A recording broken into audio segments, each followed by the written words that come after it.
I'm Chidima Wobi, but most people call me Dimma.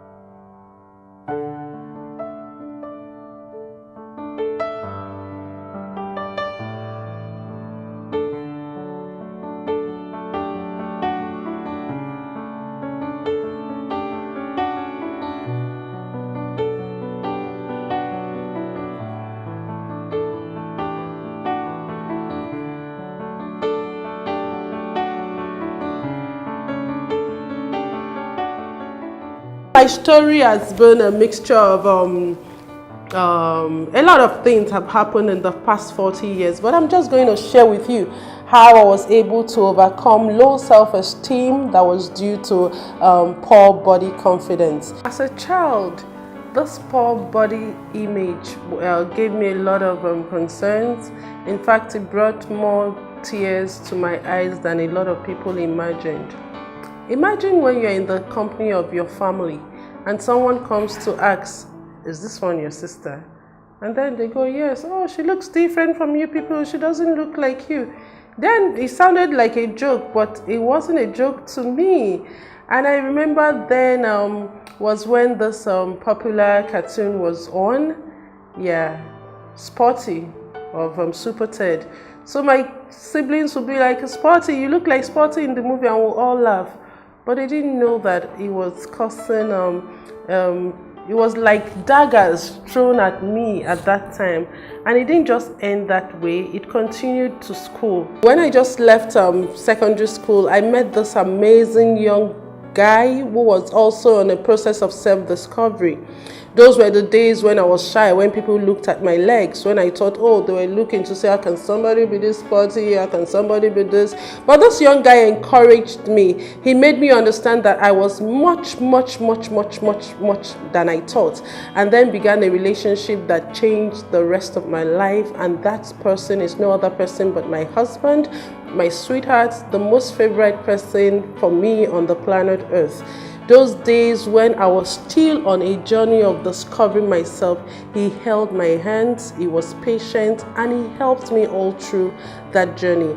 He introduced me to the habit of reading books. Before I met him, I used to read books, but most of those books was just there, head knowledge. But with him, it became more practical.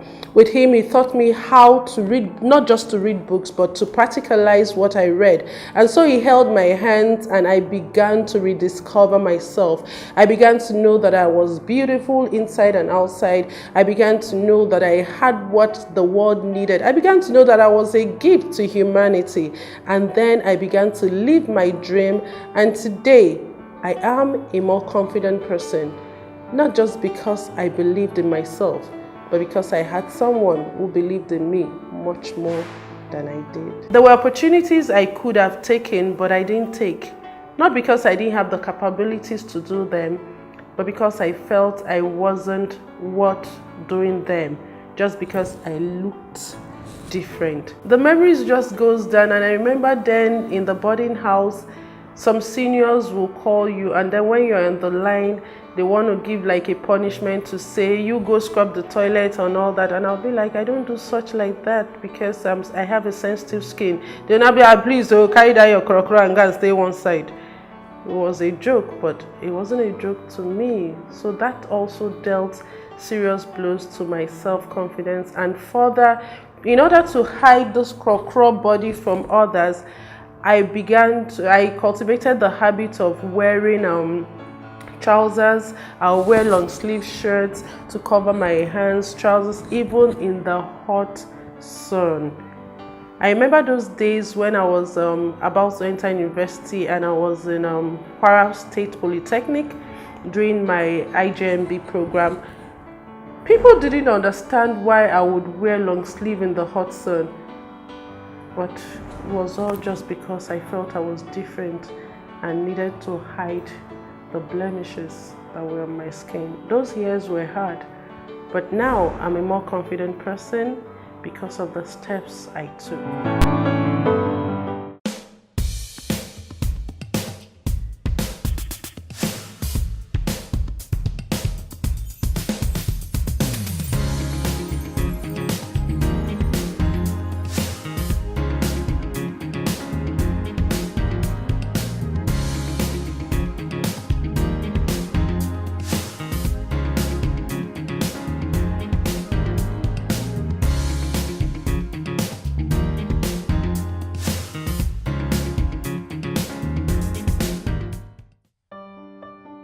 You may not have been born with the right size of nose. Your head may not be the correct size. Hey, your butt may be bigger than you imagined or even thinner than you thought.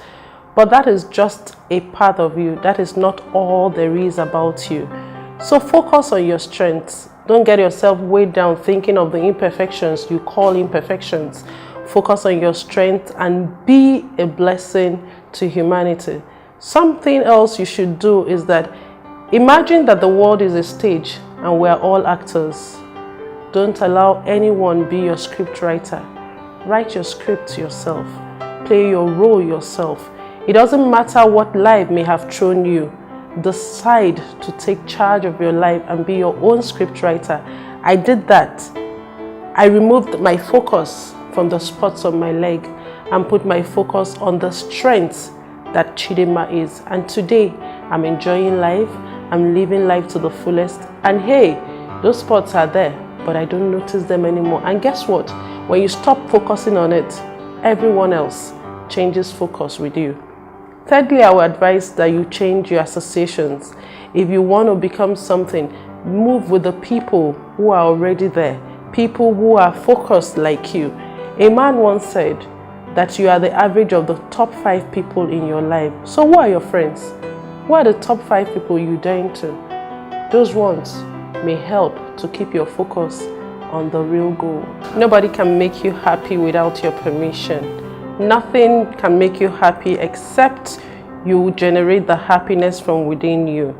So at every point in time, ensure that you do all you can to preserve your inner peace. Take charge of your happiness. Be happy for yourself. Your imperfections, even your seeming perfections, cannot make you happy unless you decide to be happy. So today, what am I saying to you? I'm saying take charge of your happiness. Nobody, life cannot make you happy without your permission.